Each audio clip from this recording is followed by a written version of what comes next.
Salut à tous, j'espère que vous allez bien. On se retrouve aujourd'hui non pas pour parler d'écriture mais pour parler de quelque chose que vous m'avez beaucoup réclamé. Oui, on peut dire ça. Je vais vous parler de mes tatouages. Allons-y. Donc je vais commencer par le début, hein, on va pas faire compliqué, je vais les faire dans l'ordre de mes tatouages, enfin de quand je les ai faits. Donc le premier que j'ai fait c'est celui-ci. Je vais essayer, je sais pas trop si ça va se voir, c'est en train de faire focus sur ma tête et pas sur le tatouage. C'est une encre et en fait là, il y a un cœur. C'est ma maman qui me l'a dessiné et après je me le suis fait tatouer. Donc je suis complètement en dehors du focus. Donc c'est mon premier, j'avais 20 ans. J'y ai pensé très très longtemps parce qu'en fait, bon, si vous le savez, que vous avez regardé ma vidéo sur la dépression, j'ai subi j'ai subi, pas du tout, je me suis infligé ça pendant plusieurs années de la scarification. C'est une longue histoire avec ce tatouage. Quand j'étais au lycée et je faisais des compétitions de badminton, donc déjà j'avais beaucoup de crises d'angoisse et j'avais une amie qui pour les compétitions de badminton m'écrivait toujours sur le poignet au stylo indélébile breathe pour me faire éviter de paniquer, me rappeler qu'il fallait que je me calme parce que bon, soit je me débrouillais au badminton mais je me laissais souvent emporter pour mon angoisse et c'est ce qui faisait que souvent on perdait les compétitions parce que je paniquais, je tremblais et je me faisais auto-perdre quoi. Du coup elle me mettait breathe sur le poignet pour me rappeler ça, donc du coup c'était déjà voilà, ça partait un peu de là. Très longtemps j'ai réfléchi à quoi faire pour me rappeler parce qu'en fait pour moi c'est un endroit qu'on voit tout le temps. Et après j'ai vu que Demi Lovato avait Stay Strong sur les deux poignets, donc Stay Strong pour cacher elle ses scarifications. Et au début je voulais la même chose qu'elle, sauf que clairement je voulais pas plagier un tatouage. J'ai un peu peur du plagiat des tatouages de la même façon que j'ai peur du plagiat de l'écriture, parce que c'est assez personnel en fait mes tatouages et j'ai pas envie qu'on me les prenne. Il y en a aucun que j'ai pris par exemple sur internet pour imiter le truc, ils ont toujours été plus ou moins faits par moi, donc voilà, j'ai pas trop envie qu'on me les prenne, même si vous, j'ai confiance en vous, je ne sais jamais sur qui on peut tomber sur les vidéos. Voilà. Du coup, ce tatouage, donc je voulais stay strong, je voulais pas plagier Demi Lovato, donc je me suis dit bon, faut que je réfléchisse à autre chose, donc ça c'était pendant mon adolescence, et puis en plus mes parents étaient pas trop pour que je me fasse ce tatouage, même si moi je savais pourquoi je voulais le faire. Je voulais pas me cacher mes cicatrices, mais me rappeler à chaque fois que je voulais faire une scarification, que j'avais quelque chose qui pouvait m'empêcher de le faire, que je pouvais rester en vie par rapport à ça et que ça servait à rien de me faire du mal. Après j'ai une amie, la même qui m'écrivait sur le poignet, qui m'a acheté une bague avec écrit Stay Strong, dans tous les cas je voulais pas me faire tatouer ça, puisque j'avais déjà la bague et que je voulais pas plagier Demi Lovato. Et un jour, j'ai regardé une vidéo, je sais même plus comment j'en suis arrivée là, une vidéo de Teen Wolf et de fans de Teen Wolf. Et il y avait une fan qui disait, il me semble que ce qu'elle disait c'était que la citation, je vais vous la lire parce que je l'écorche à chaque fois. Find an anchor, something meaningful to you, bind yourself to it, keep the human side in control. Donc trouve une encre, quelque chose de significatif pour toi, attache-toi à ça, garde le côté humain au contrôle. C'est une citation donc de Teen Wolf. La fille disait que c'était très important pour elle.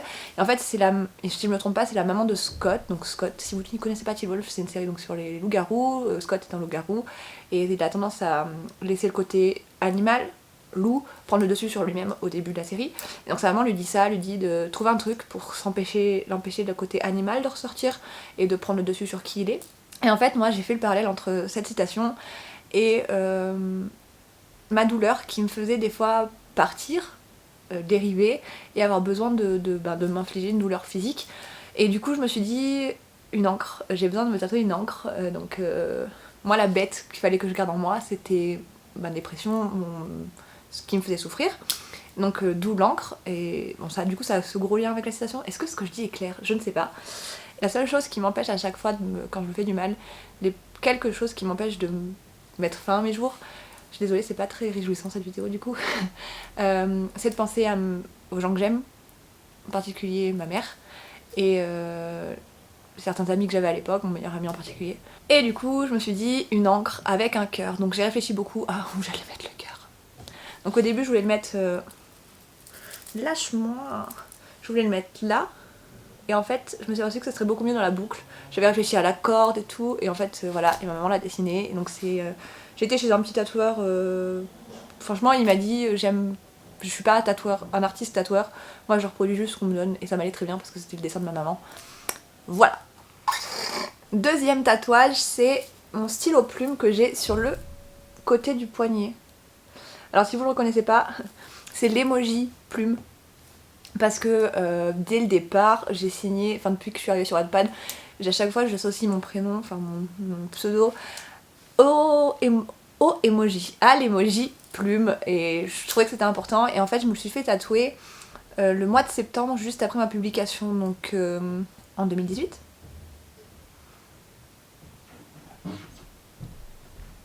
Je crois que c'est en 2018, mais je suis pas sûre. Il me semble que c'est 2018. C'est juste après en fait ascendant et descendant, et je me le suis payé en fait avec l'argent que j'ai gagné, mon premier virement pour ascendant et descendant. Enfin pour ascendant, parce que descendant n'était pas encore sorti, donc en plus juste après que ma mémé soit décédée. Quand il est droit, ça me fait trop rire, parce que quand il est droit comme ça, on dirait que j'écris pas, et quand il est comme ça, il est penché comme si j'écrivais. Voilà. Et de base c'était pas du tout ça que je voulais. Je le voulais beaucoup plus petit, voilà, enfin... et en fait le tatoueur m'a dit je peux que faire comme ça, et c'est dans une convention, donc c'est de là où j'ai trouvé le tatoueur qui va m'avoir fait tous les autres tatouages que j'ai. Donc c'était une convention, la convention de tatouage de Clermont-Ferrand. J'étais avec deux de mes amis, Am de la chaîne Granity Graphique que vous connaissez, et Matou, pas la blonde que vous avez vu dans ma dernière vidéo, celle avec qui j'avais fait une vidéo sur la chaîne de Amandine, que je vais vous mettre dans le i aussi si jamais vous voulez aller voir, c'était plutôt drôle. Donc j'étais avec elles deux et elles m'ont aidé à choisir, on a fait tout le tour des stands pour chercher en fait qu'est-ce que je vais faire, je prends quel tatoueur, je fais quoi, et là. Je suis en train de réfléchir que c'était peut-être pas... C'était pas en 2018, c'était peut-être en 2019. Je sais plus. Tant pis, c'est pas grave.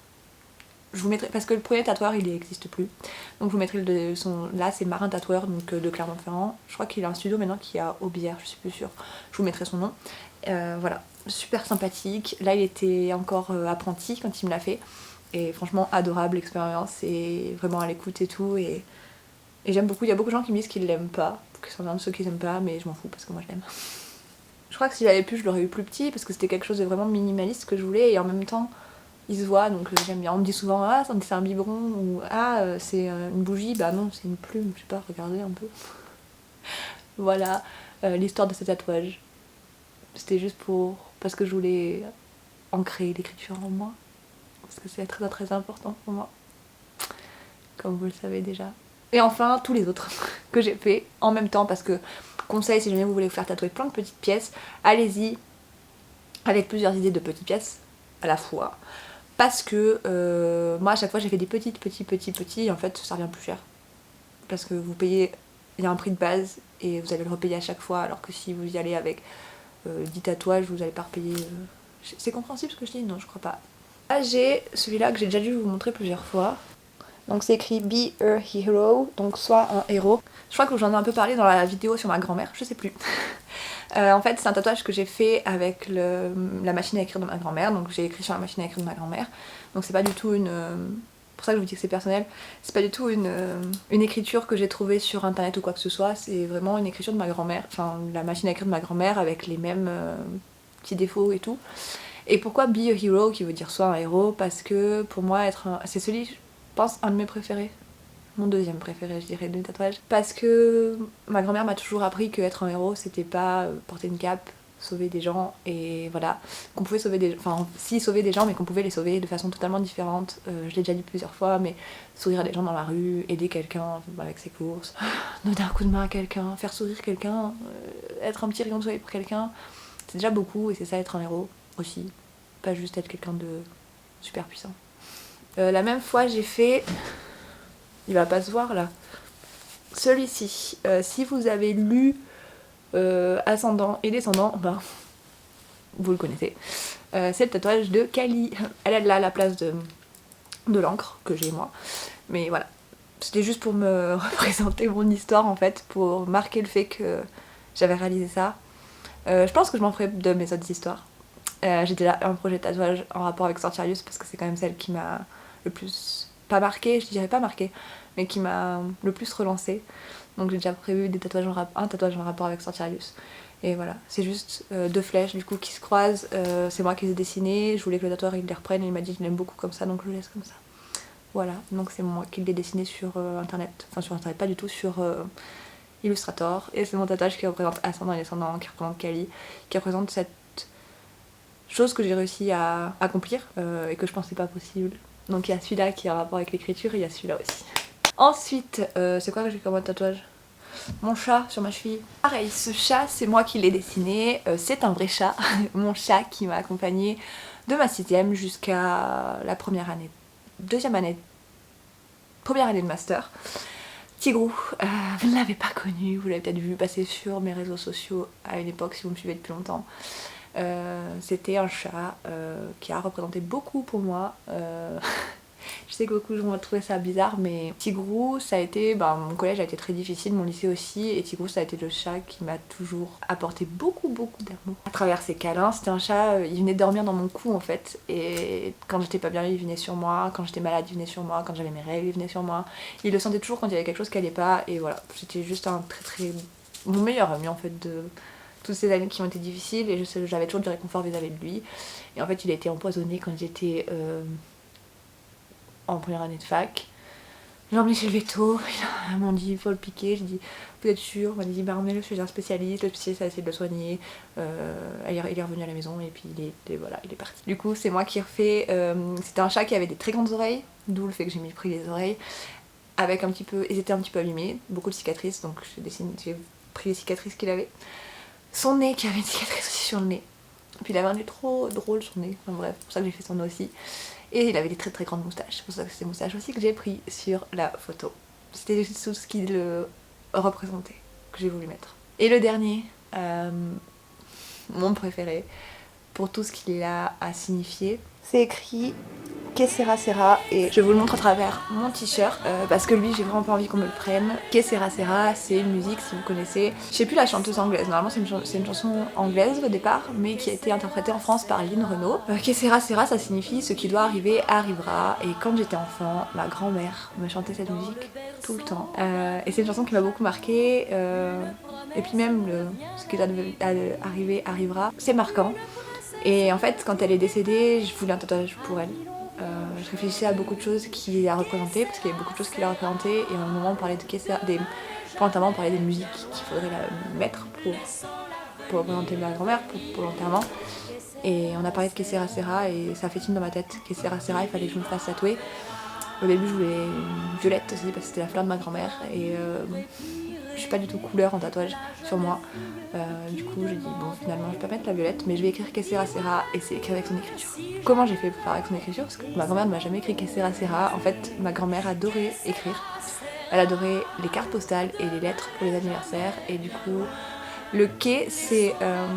ma grand-mère s'appelait Monique, donc c'est le quai parce qu'elle signait même Monique, donc c'est le quai de son prénom, c'est le que de son prénom. Et Serra, les deux en fait je les ai pas pris les mêmes. Le premier il a un bout qui vient de baiser et de anniversaire, et le second je sais plus. Mais voilà, c'est écrit à partir de cartes qu'elle m'avait données, et j'ai rapiécé, j'ai rajouté les lettres ensemble et ça a fait ce tatouage de l'écriture de ma grand-mère, donc j'ai fait ça sur ordinateur. Et il représente beaucoup pour moi, voilà. Parce que c'est ma grand-mère. Après niveau douleur, parce que je sais qu'on me posera forcément la question, celui pour lequel j'ai le plus douillé c'est lequel? Je pense que c'est celui-ci. Parce qu'en fait la plume là il est repassé plusieurs fois et c'est ça qui m'a fait mal, mais c'est pas non plus énorme. J'étais avec des copines aussi pour le tatouage, j'étais avec Anna et avec Am encore une fois, et elle me disait ah fais pas ta maline et tout, je suis sûre que t'as mal, et en fait non, ça allait, c'était pas trop douloureux. Les côtes, on parle souvent de la douleur des côtes, en fait pour moi ça va pas été trop douloureux, ça a plus été une gêne dans le sens où ça vibrait dans la cage thoracique, je sais pas si vous voyez ce que je veux dire. En fait quand on tatoue ça fait comme ça, et en fait ça résonnait dans la cage thoracique, et c'est plus ça qui était gênant, mais en soi ça m'a pas fait mal, et sinon les autres ils m'ont pas fait mal. Donc la douleur je peux pas trop vous aider parce que moi j'avoue que j'ai pas eu mal. J'en ai plein d'autres en tête, je pense que je vais en faire comme je vous l'ai dit tout à l'heure sur chacun de mes projets d'écriture. Quand vous aurez lu Semblable tome 2 vous verrez sûrement lequel je vais me faire. J'en ai donc un pour Sortirius, j'aimerais bien en faire un sur mon petit doigt parce que c'est le seul qui n'a pas de bague. Donc voilà, j'aimerais bien en faire un là. J'adore les tatouages sur les mains, mais je sais que ça reste pas, mais j'aimerais bien en faire un aussi. Je veux pas me recouvrir mes bras, mais j'aime bien le fait d'avoir plein de petits tatouages, et du coup j'en voudrais un. Si vous avez des questions au sujet de tout ça, n'hésitez pas à me les poser. C'est une vidéo qui change un peu de celle que j'avais l'habitude de faire, encore une fois, mais est-ce qu'on n'a pas pris l'habitude que je change tout le temps? Si. Si. Donc du coup je vous laisse, je vais aller faire le montage d'une autre vidéo et écrire, enfin. Et continuez d'être vous, continuez d'être géniaux, continuez d'être différents, continuez de faire ce que vous avez envie de faire. Croyez en vous, si vous n'avez pas confiance en vous. Moi j'ai confiance en vous. Je vous fais des gros bisous et je vous dis à dans 2 jours.